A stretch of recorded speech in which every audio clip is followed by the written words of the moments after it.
El programa de prevención del delito quizá fue uno de los más esperados desde que comenzó el gobierno de Peña Nieto, porque ofrecía desde la campaña hacer cambios al enfoque de lucha contra la criminalidad.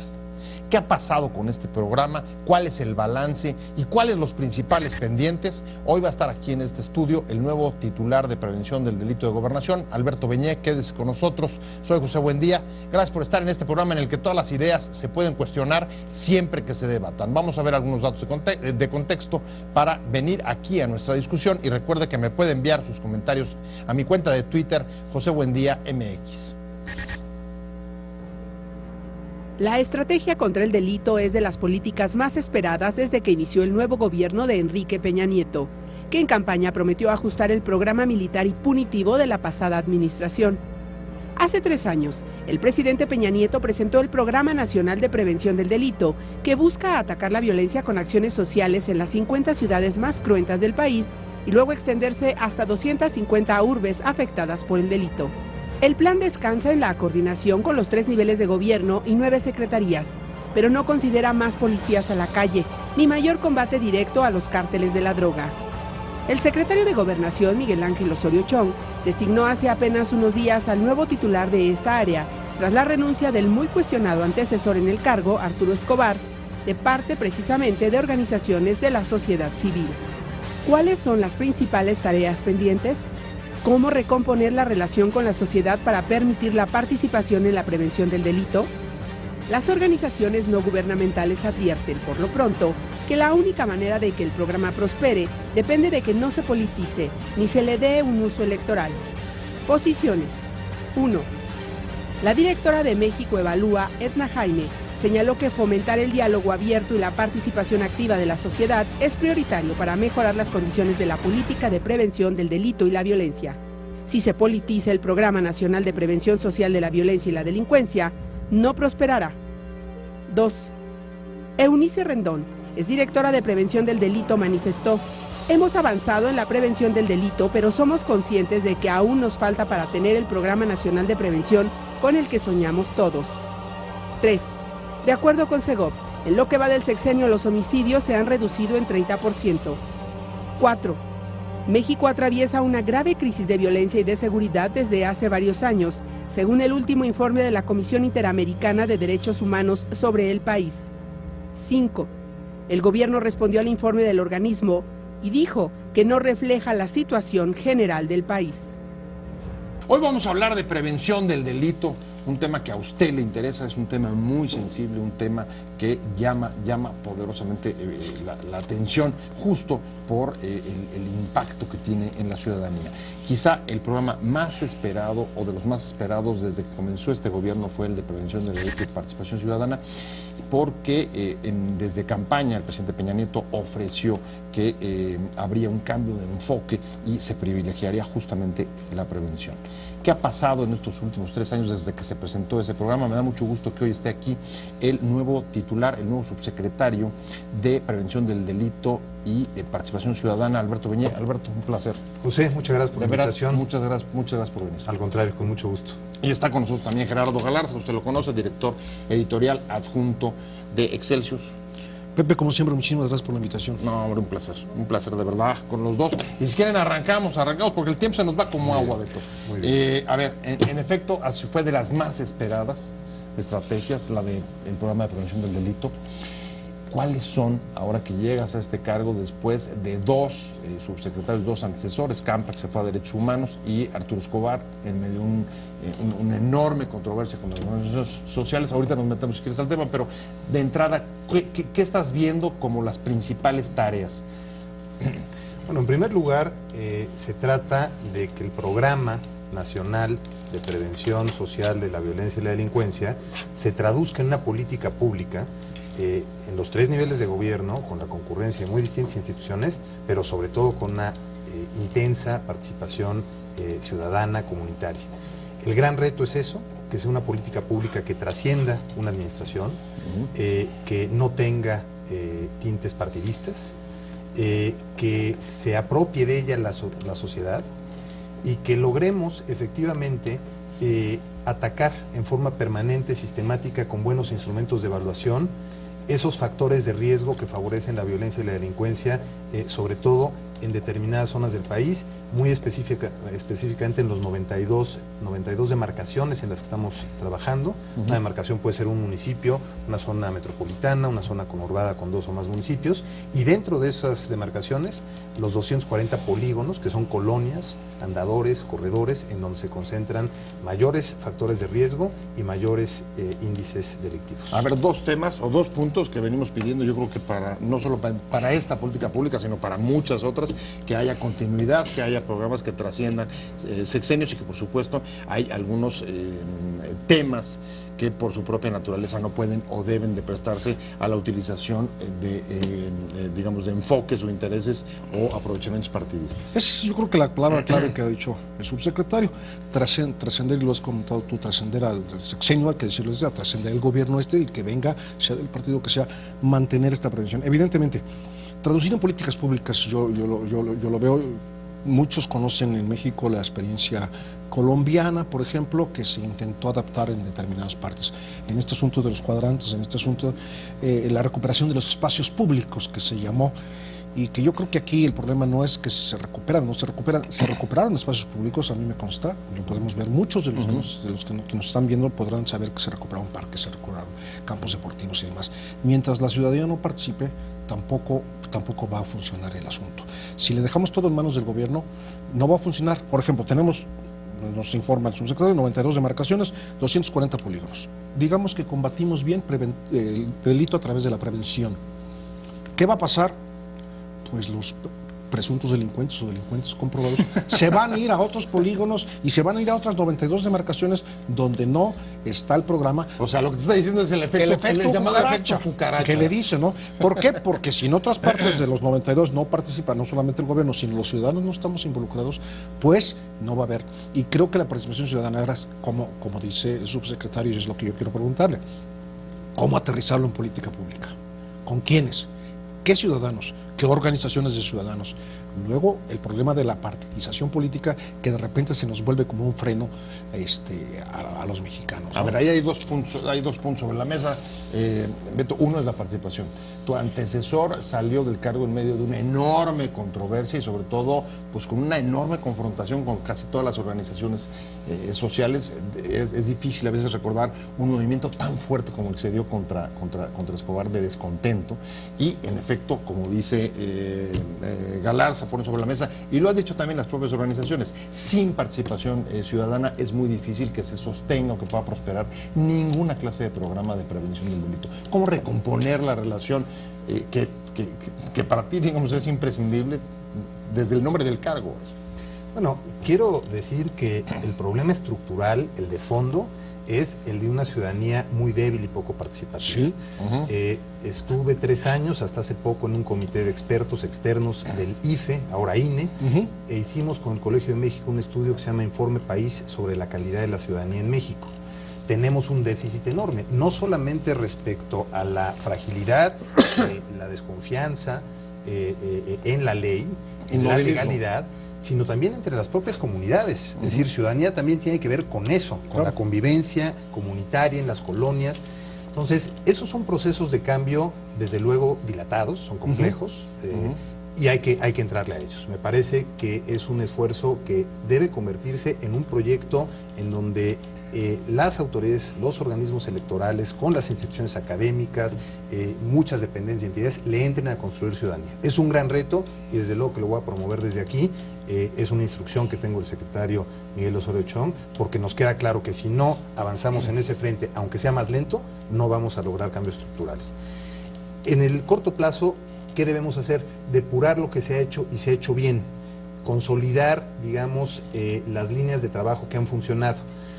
Cuando decimos que nos concentramos en esas demarcaciones y polígonos, es un buen punto, y atendemos a 5 millones de habitantes, estoy hablando de los puntos más críticos de riesgo, donde hay más problemas de violencia intrafamiliar, de adicciones, de violencia de género, el tema delicadísimo de los feminicidios, espacios públicos deteriorados, bandas que se apropian del espacio público, y esos elementos combinados hacen propicia la violencia y la delincuencia. ¿Cómo combatimos esos factores que son causa de la delincuencia desde su raíz?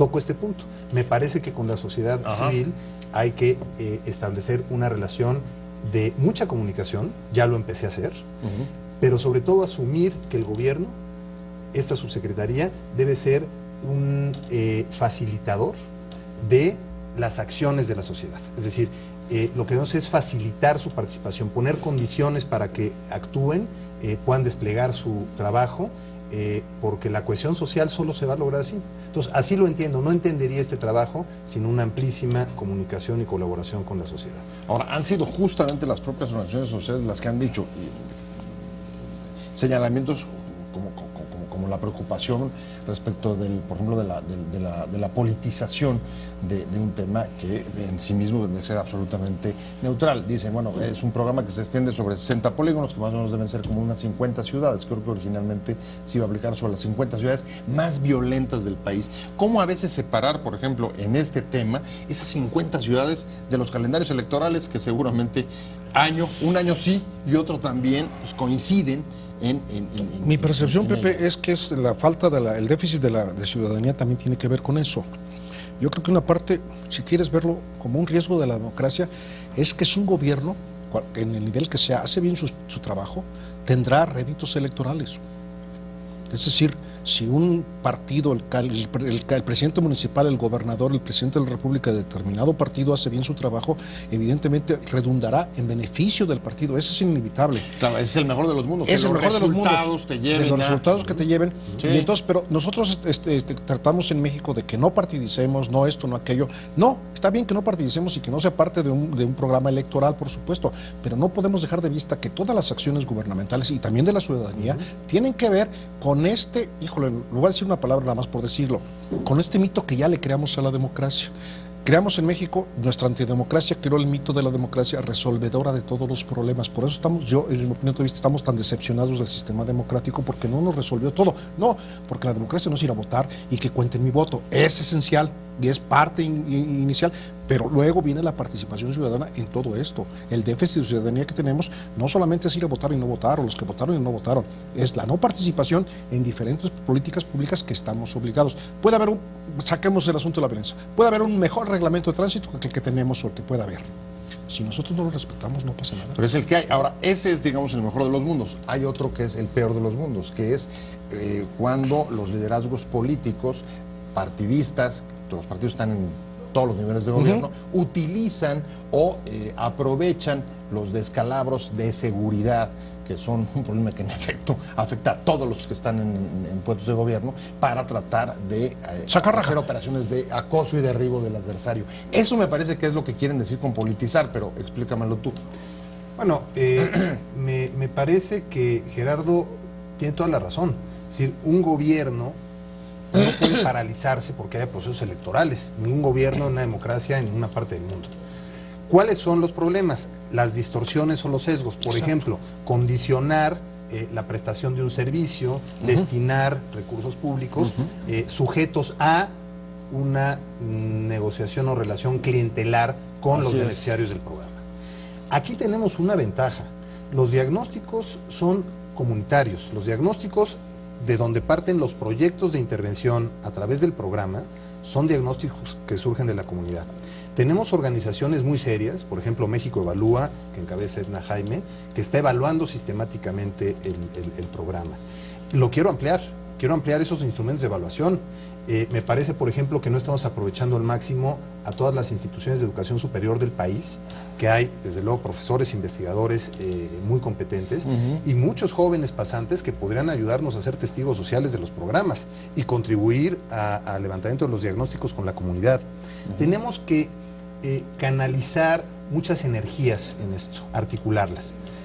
Debo decir una cosa, creo que una señal muy clara es que el presidente Peña Nieto, el secretario Miguel Osorio Chong, hayan nombrado a alguien que, como en mi caso, no tengo ninguna militancia partidista, y dos, con una instrucción muy precisa, que es consolidar una política pública, fortalecer los vínculos con la sociedad, fortalecer la relación con organismos internacionales que son claves para esto también, y a eso me voy a dedicar enteramente.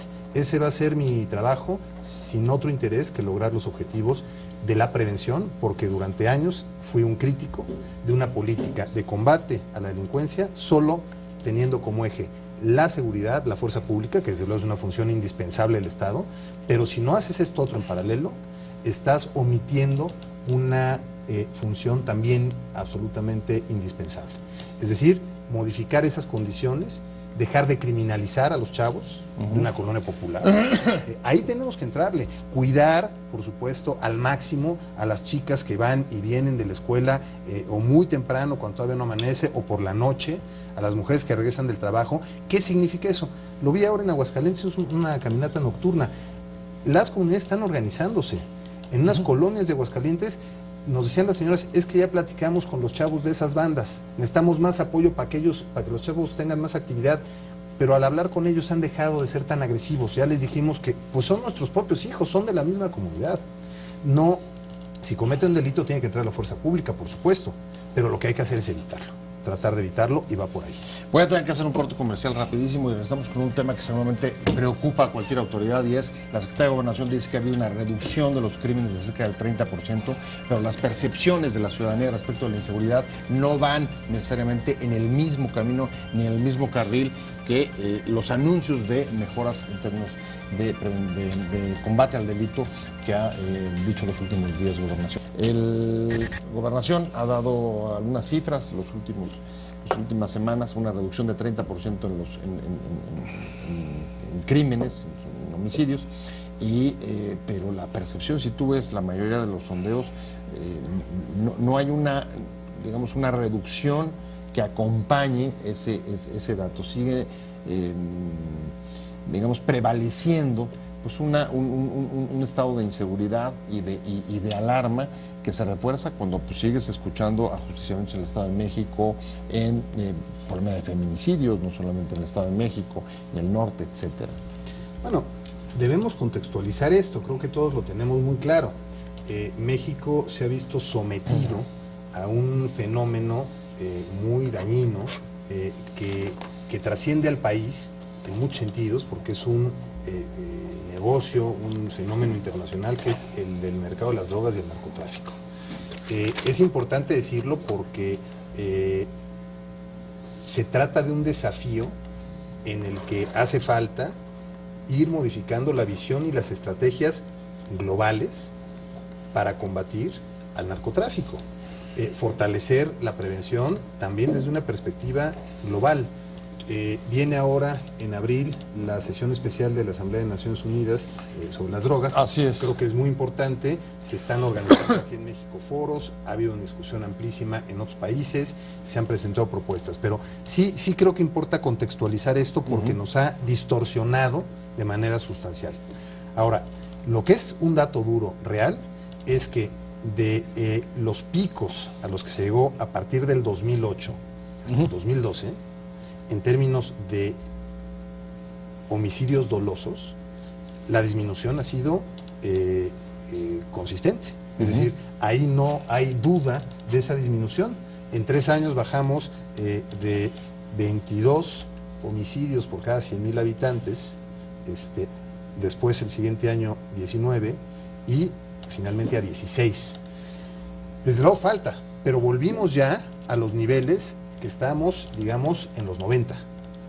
No había ocurrido eso. Es muy importante decirlo. Claro, ahora tú dices contextualizar, toda la razón. De hecho, este programa, el de prevención del delito, el programa nacional, fue muy esperado justamente, Gerardo, porque ofrecía el cambio de enfoque que desde la campaña llevó Peña Nieto, diciendo vamos a hacer mucho más acento en la prevención respecto, digamos, de la guerra contra el narco que desarrollaba el presidente Sí, Calderón. pero yo creo que ahí es un problema también momento. de percepciones.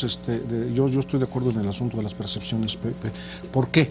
Porque hay que recordar y hay que decirlo abiertamente, en el gobierno del presidente Calderón, muchas personas, muchos mexicanos, estaban a favor de la salida del ejército a la calle. Lo pedían, lo exigíamos para combatir a los narcotraficantes. Después, algunos nos espantamos, otros se espantaron, otros más, y entonces exigimos prevención, exigimos esto, no solamente guerra. Pero eso es lo que hay que ver. Por ejemplo, hablamos de políticas públicas, y entonces pensamos en políticas públicas como un concepto grandote. No me estoy saliendo del tema, pero te lo digo.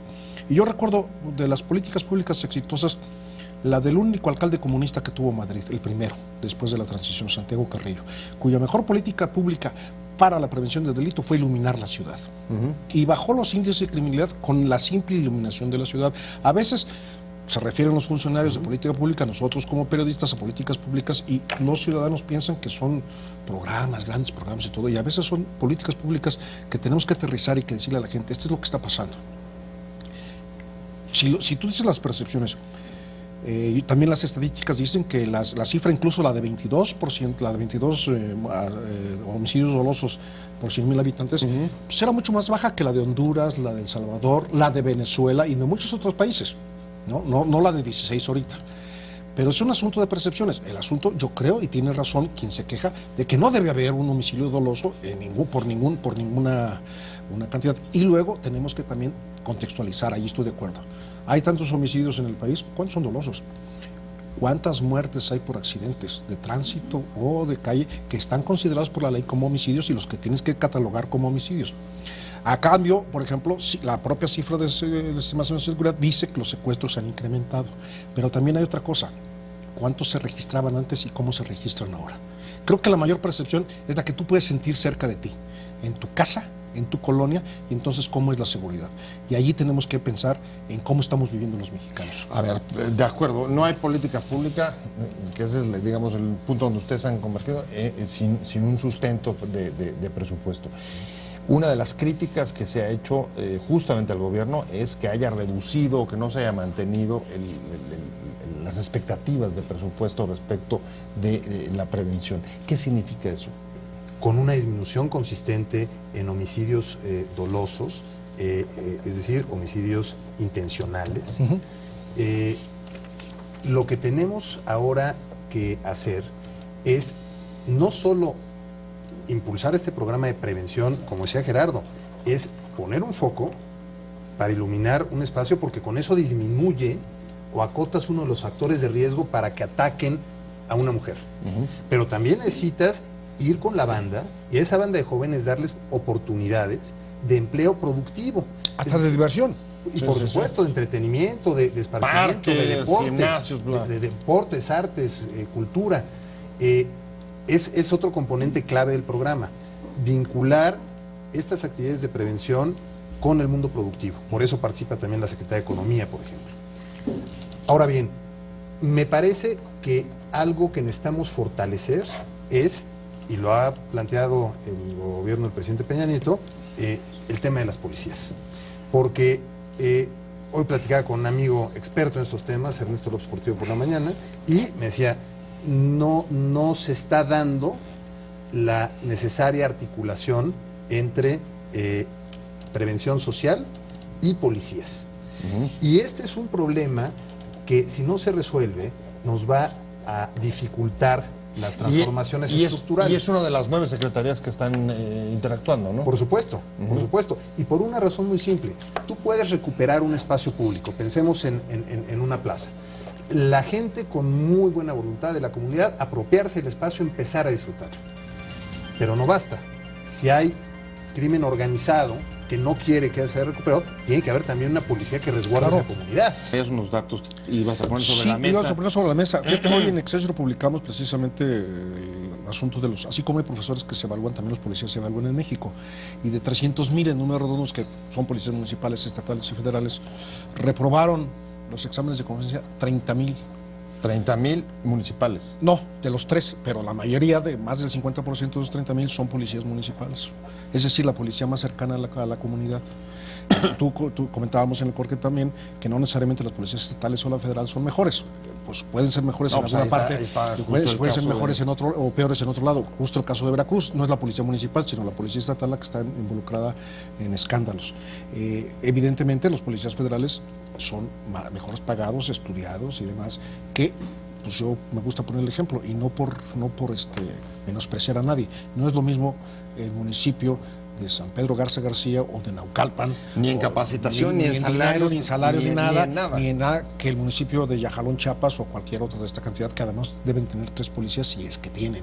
Y esto suma 1,800, decía su secretario en el corte, cuerpos policiales en el país. También tener 1,800 cuerpos tampoco es conveniente. No es que estemos a favor o en contra del mando único, simplemente la realidad nos demuestra que hay que cambiar las cosas. Ahora, digamos que hoy por hoy, y así surgió todo el tema de los datos sobre las policías, tiene que ver pues con una de las cosas que ha sido, digamos, lo que ha ofrecido la Secretaría de Gobernación desde que llegó Chong como, digamos, el punto de diferenciación respecto al gobierno anterior, que es la coordinación. En este programa descansa en la coordinación 9 secretarías, entre ellas justamente con policía. Si tuvieras que hacer un balance, ¿qué es lo que ha dejado la coordinación y qué falta todavía de coordinación? Bueno, la coordinación ha permitido que se definan objetivos bien alineados, es decir, estamos evitando duplicidades de esfuerzos y de recursos públicos. Estamos logrando colaboración muy significativa, ya no solo entre las secretarías, las 9 secretarías de esta comisión intersecretarial, sino con entidades públicas federales y locales. Por ejemplo, ahora en unos días inauguraremos un parque en Ciudad Victoria, Tamaulipas, que fue recuperado por Pemex a través de un convenio con Gobernación, y me parece que estamos logrando una buena comunicación y coordinación con los estados y los municipios. El otro que fue Aguascalientes fue especialmente satisfactorio ver que el gobierno del estado, priista, el gobierno municipal, panista, han estado trabajando articuladamente porque presentaron proyectos para los cuales se destinan recursos de este subsidio federal, y lo que vemos es que están poniendo en muchos casos por delante el interés público de servir a través de la prevención, y eso creo que es muy significativo, eso es importantísimo. La coordinación es real y está dando resultados. Voy hacia la recta final. ¿Qué te gustaría cuando termine este sexenio que sucediera con la prevención del delito en este país?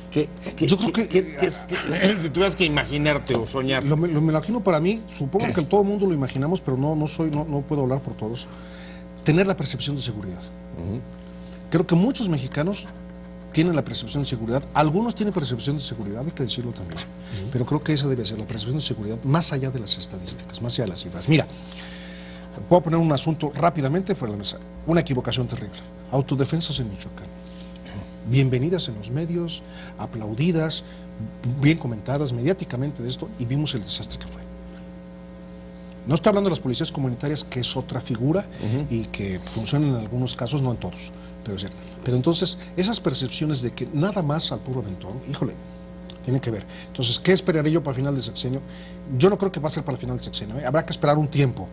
Es un proceso.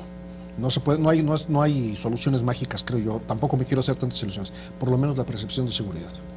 De que, decía el subsecretario, pues tu hija se puede ir al antro y va a regresar tranquilamente. Se puede ir a la escuela muy temprano y no le va a pasar nada en el transcurso de la escuela. Tú puedes ir a comer a un restaurante y no te van a asaltar o no te van a secuestrar saliendo de tu trabajo, ¿no? Bueno, ahí tienes lo que está pidiendo Galarza. ¿Qué te gustaría dejar a ti? Una política pública consolidada. Me parece que eso es lo principal. Si logramos una política nacional de prevención social de la violencia y la delincuencia, significa que habremos logrado un tejido con organizaciones de la sociedad, instituciones académicas, organismos empresariales, instituciones públicas, de tal modo que, apropiadas todas estas organizaciones, instituciones de la Política Nacional de Prevención, ya no haya forma de moverla y por el contrario se profundice en ella. O sea, gane quien gane el 18 y aunque haya un cambio de color en el gobierno. Es el gran reto, me parece que es el gran reto, y desde luego a la par, que es indispensable, ir construyendo y extendiendo ciudadanía en todos los terrenos. Es clave porque no puede haber una democracia duradera que sostenga si no tiene una ciudadanía que, como bien decía Gerardo, más allá de los procesos electorales, es una ciudadanía. O sea, confianza y continuidad. Confianza de las cosas más difíciles de lograr en este país. En la institución, voy a poner un ejemplo, con todos sus problemas económicos y demás, el IMSS ha prevalecido desde 1937-38 hasta la fecha como institución de salud. Con miles de problemas, no estoy alabando, pero es una institución que ha permanecido y que tiene en sus manos buena parte de la seguridad social del país. Claro. Y ahí está, más allá de los gobiernos que ha habido. Bueno, pues ahí está, ejemplos existen. Muchas gracias, Alberto Beñé, subsecretario de Prevención del Delito y Participación Ciudadana. Muchas gracias, Gerardo Galarza. Gracias también, por la invitación. Editorial adjunto de Excelsior, pero sobre todo gracias. Te invitamos a seguir cuestionando la información con los siguientes videos.